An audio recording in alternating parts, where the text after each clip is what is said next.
todo coopera. Y sabemos que para los que aman a Dios, todas las cosas cooperan para bien. Esto es, para los que son llamados conforme a su propósito. Romanos capítulo 8, versículo 28. En la mano de Dios o en su dependencia, todo lo que sucede en la vida será para mejor.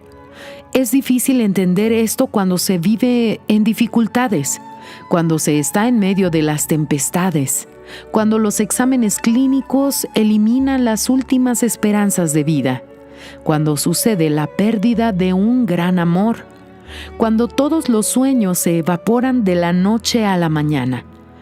Pero cuando se oye la voz del Espíritu de Dios en lo más profundo del alma, las peores noticias, los peores momentos, en fin, todo el mal se disuelve como las tinieblas delante de la luz.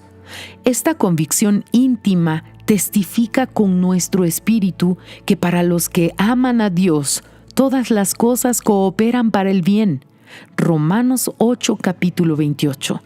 Entonces, vestido de esta armadura, venga lo que venga, suceda lo que suceda, nada, absolutamente nada será de acuerdo con la voluntad de los enemigos.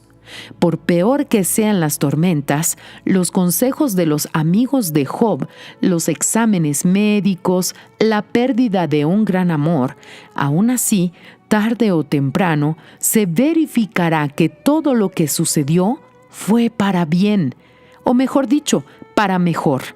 Jesús les garantiza a sus seguidores: «He aquí yo estoy con vosotros todos los días hasta el fin del mundo», en Mateo capítulo 28, versículo 20. En las manos de Dios o en su dependencia, todo lo que sucede en la vida será para mejor.